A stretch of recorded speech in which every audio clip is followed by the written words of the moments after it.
Hello guys, welcome to the studio. Today in our mixing series, we are going to take a quick look at the channel mixer.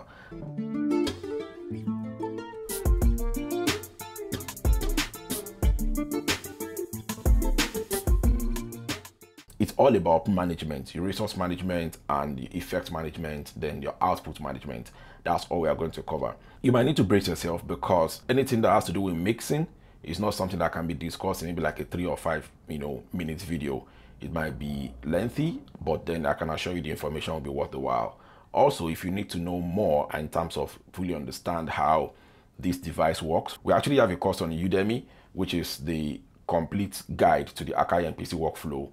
It's available, the link will be here and also in the comment section down below. So kindly feel free to just jump on it, and then it will help you to actually catch up, be able to use your device to the fullest. Now, let's dive in. For you to understand it fully, we're going to use some illustrations. You will see in diagram how your current flow, your default flow is, and then what you can make it to be. Then we'll go into the channel mixer and you see it work out, in practical. And for us to do that, let me just get this here. Yeah, I hope you can see it. Now, this is what we have here, right? The very first thing you need to know is anytime you are making your own beats, you have all your tracks this way. Let's call it program for the sake of the channel mixer. And then on your programs, you can choose to have 9, 10, depending on the kind of work you're doing. Let's just say 4 for now. Then you can multiply this later, use that to understand fully how this might impact your workflow. So let's say the first one is your drum. The second one is, let's say percussion. The third one, let's say your bass. Then the first one might be your synth, right? Now, for these 4, basically what you are doing is, or by default, what is happening is everything is being sent to your output. And let's say this is your regular out 1, 2. This is your output. So everything is being sent here direct. If you're applying any effects on your programs, this is effect 1, let's say delay and reverb. This is another effect you apply on program 2, delay and reverb. You apply even on your bass, let's say delay and reverb. And on your synth, maybe you apply a flanger. Now check this out. You have already used 3 of the same effect. But as far as your device is concerned, since you are adding it to each of those programs or the track, it is considered individual or separate effect, which means any setting you'd make here will not be applicable here to be different. You have to make different setting here, you have to make different setting here, or even if you make the same setting, they are still considered different effects. And that will tell on your resource, memory and all that when you come here. Now, how do you manage that? That is where your channel mixer come in. We'll get there in a short while. As you can see right now, from your program directly, you are sending your signal straight to the output 1 and 2. But there's something called send. Now, for your send to work, your device actually has something we called the returns. Now, Akai device has graciously given us 4 returns. So let's put it this way. Let's say this is your returns, right? And this returns actually has 4 as far as Akai is concerned for now. So let's say this is the first one, second one, this is the third one, and this is the fourth one. For these returns, let's say you have bundled effects inside here. There's effect 1 here, there's effect 2, 3, and 4 in each of the returns. And you can choose to have multiple effects. You will see some shortly. What you're saying is you can choose to, instead of you bundling, like I said earlier, let's say this is your, maybe this is reverb, this is reverb, but this one is a flanger that is different. Instead of you to apply 3 different reverbs, what you can do is you can choose not to apply the reverbs here, right? You can choose to send your signal as usual to your outputs. On your returns, this is your returns, right? Let me move this down so you see better. Yeah, this is your returns. On your return, if you have already sent a portion of the drum signal into the returns 1, and let's say inside return 1 is where you have now your reverb, it will return the outputs after it has already applied that reverb and then it will layer it. It will not mix it with the signal, just layer it underneath the signal. So you can actually hear the effect. So to seem as if, oh, I am hearing the main signal, but I'm still hearing the returns, that is the output of sending a portion of it to a return. So this is your send. In that sense, this becomes your send. Then what comes back is coming from your returns, and then both of them are now going to the output. That alone will reduce the stress on your device. And why is that? Let's say, like I said earlier, your return 1 is basically for your reverb, and before now we have 3 instances of the reverb based on the drum, the percussion, and the bass. But now what you can just do is you can send this a portion of this as well to the same return, send a portion of this as well to the same returns, and each of them will get their response. So as far as your device is concerned, it is just one effect that is feeding all of them, and that will make your device to be, less stressed, and your output will be synchronized, because you only need to modify your reverb in one spot, and you can be rest assured that it's applying the same to every one of them. So in places where you need it to be more, you send more signal there. In places where you need it to be less, you send less signal there. But you'll be rest assured that you're getting the same reverb quality for all of your tracks. So this is basically how the send and the returns work, and also you've seen beforehand how the insert works. So insert basically just applies it directly on that signal, and it pushes it straight to your output 1, 2. Now there is now something else we now call that routing, which is also very, very important. Routing. Now let's take a look at how routing works in, well, theory, because you need to understand how this thing works graphically to allow you be able to actually run the proper management of your signals when you are trying to do mixing. We've said this is your tracks, right? Your programs, we'll see shortly, and this is your output. This is basically where we're going to final destination. But now for your submixes, the good thing about submixes is we're saying, instead of me to start applying individual, maybe some gain level, individual effects to all of this, why can't I group my tracks together and apply effects appropriately? A good example, I want my drum and the percussion to have the same effects applied onto the two of them, and I want them to be in sync. That's why I need those effects applied at the same time. The best thing I will do is I will create a new subgroup. Let's say this is subgroup 1. So we call them submix, right? But then let's say this is the submix to the second one. Now, what I can easily do is for my drum and my percussion, I'll send them to this place. Then I can now send this to the output. My bass, nobody drags with the bass. Maybe I can just leave the bass in the subgroup or submix. Then I send this to the output, which means I can actually equally have another one and then put my synth. Go back. Okay, thank you. Put my synth and then send it to the output. Now, this is now where I will affect the signal. I'll put my effects here. So I can now choose to put either, if I want to insert, I can choose to insert the signal here. But better still, I can still use my send to send it to a return and get a response back and feed it outside. So this also helps me to manage the resources. Instead of me applying the same or sending maybe 2 or 3 of them to the same return, I can basically just put them inside a subgroup, like a submix, then send that to the return and then give me back my audio, the finished product. Now that's basically how this works, and it basically just helps you to manage your work a lot better. Now this is the theory, right? Let's dive into the practical. Let me show you how it works. So this is something I put up, before now. Let's play it and then hear what is there.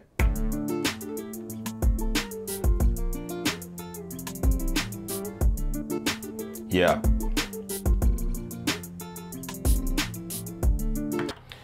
Now, let me go back here to the first track, which is the guitar chop. That is actually where I added the effects, which is you can look at it. the flex beat player effect. That's the effect that is chopping that guitar and giving me some different vibes on it. Now, the good thing about the effect is it's a kind of effect that should affect the entire signal. That is why I use insert. There are some effects that need to affect the entire signal, whereas there are some effects that needs to affect a portion of the signal and now append it, like layer it on the original signal. Like a reverb, it should be something that is applied underneath the main signal, not that your reverb should overshadow the main signal. And that's the reason why sometimes it is better that you know what an effect does and how to apply it. Now, let's go to channel mixer. In channel mixer, this is where you definitely be, right? And the first thing you want to do, like I said, is you want to route so that your job, you can group them into, submixes. We are in programs right now. This is where you should focus on the very first place. You can go to returns. This is where we talked about earlier, the 4 returns box that Akai has made available for you. Now, here on the returns, you can insert effect on the returns.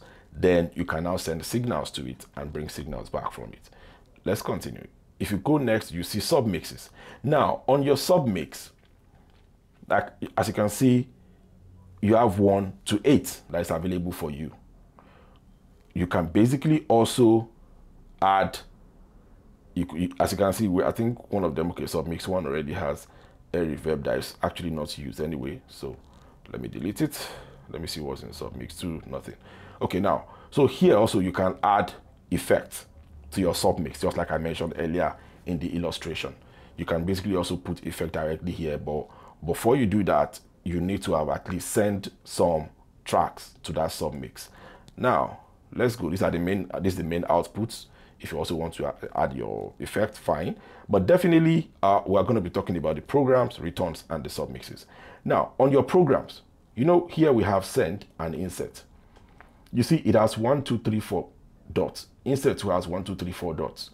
Basically, what that means is this: if you click on it the first time, this is the send. Anything you do here, send your signal to the first return. If you push it again, it will send it to the second return, to the third one, and to the fourth one. Let me take this back to 0 so that we can work better. Yeah. So you can see it's on the side. The same thing with your insert. The very first thing, like I said earlier, if you go to your route, for the sake of this training, I need to ensure each of these have their own submix. So for the guitar, which is the first program, I want it to be on submix 1. While this is enabled, all I can do is basically just turn the knob and then send it to sub. Let me see, sub 1, right? I can come to the second one, which is this, and also do the same thing, put it on sub 2. That's the drum in itself. Then the bass, even though nobody drags with the bass, right? I can choose to put it on submix. Let's see. Let's for the sake of let's just put it on submix 3. 3, right? So yeah, you can see submix 1, sub 2, sub 3, and from here you can tell. Now that we've routed all our tracks to submixes. If you have more tracks, everything will show here, and you can easily route everything to, the corresponding submixes that you want. Now, if that is on programs, right?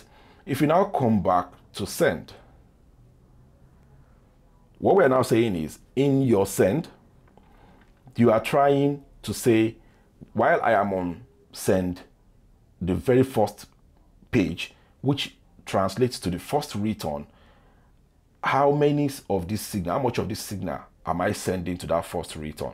For anything to take effect, to be effective, to be active on your returns, you need to first of all go to your return here and apply effects that you want to use generally, that you want to, you're going to use them multiple times. It's better to just keep them on your return. So the first return, let's say you can come here and here that has no effect. I like to put the very first one, which is the reverb, right? Let's see, where's the reverb? Yeah, this is the reverb. Let's put it here. Let me edit. Let's make it the large studio type, and we're going to leave a lot of this default as it is. Okay, let me take this down a little bit. Let me just put it on 50. Let me do 50, yeah. 50 works. We're gonna leave the rest. It's just for you to understand how this works. Now, you already have reverb on return 1, right? On return 2, let's put a flanger. Yeah. Let's go to F. Yeah, this place. Let's say this stays here on the reverb 2, on return 2 rather. Yeah, for the sake of this, everything, let's just leave it the way it is. You definitely be the one to adjust to taste. But now on your returns, you already have flanger here and you have reverb here. Now let's go back. These are your submixes, right? Like I said, you can also still insert here. You can also send your submix out. As you can see, this submix 1, initially I think it's been sent before I cleared what I was doing. So normally everything by default, this is what you see. Let me use this. This is what you see, right? As you can see, you send your submixes to output 1 and 2, except you want to regroup it, maybe 3, 4 and all that. But for the sake of this, let's go back to our programs. Now on our programs, we know that we sent the guitar to the submix 1, the drum to submix 2, and the bass to submix 3. What we'll do next is we can choose to go to our submixes and go to send on submix 1. Like I said, don't forget, this page is very, very important. All these pages. This first one is for your return 1. So any knob you turn here will only affect, it will send your signal to your return 1. And the only effect we have on return 1 is your reverb. Now, let us listen to this and then I'll start turning this submix 1 and you get to hear the outcome. You can hear what's playing now, right? I'll be quiet, then I'll turn the submix 1. I'll send it to return 1.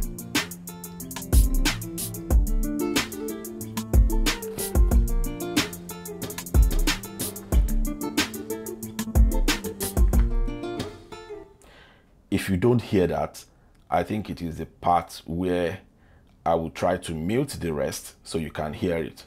Let me mute this and mute this. This is the only one that I'll play. I'll take it back again, then play from start. Now, I will send a portion of this to submix to the return 1.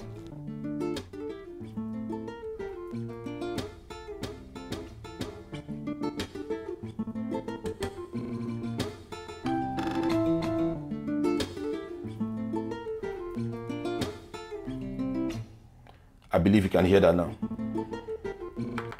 I believe you can hear that very clearly. Now it brings it in underneath it in a very subtle manner, and that is basically what we're trying to achieve. Let that reverb, let it just happen underneath. It's different from if I apply that reverb directly on the submix. We can choose to do that, and you hear the output will be way different. This is subtle.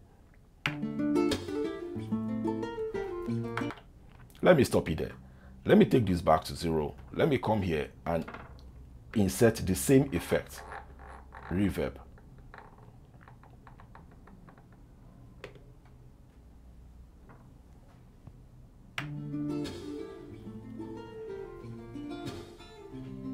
You see, I can't even control it from here. I have to go into that reverb and start tweaking things. I can't control how much of the signal I send in, except I use maybe like my dry or wet. But now this will affect the entire signal, which is not what I'm looking for reverb. In that way, I will disable this and go back here and just send a portion of my submix to the return that I've already done before, the return, and I've already on return 1, I already place a reverb. If I want the first submix to also have a flanger, I will just go there again and send a portion of it to the flanger. That is, it will be on return 2. Let me show you how that works. I go back here again to my submixes. This send is for the first one. So if I turn this now, I'm only sending it to the return 1 that has the reverb. If I go back and I click this, you will see I am sending the second, this on the second page. Now this is for the second return. and I increase it again, it means I'm sending a portion of this mix to the signal, right? I'm sending a portion of it to the return to. Let's hear that.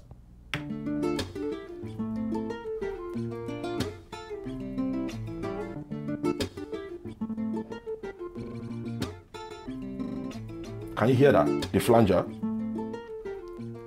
out.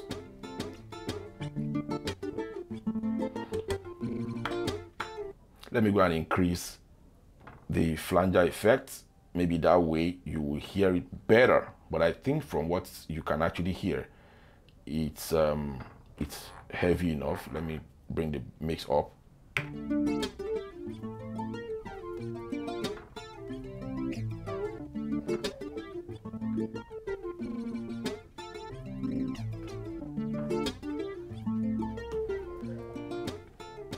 This is direct. Now applying flanger, like I said, we're the second return.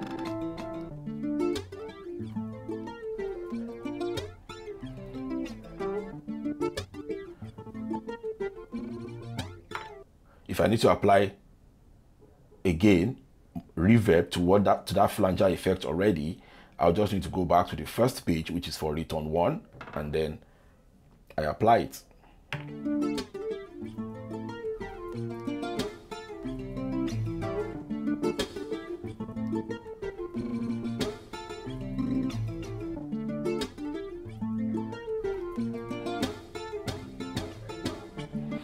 Yep.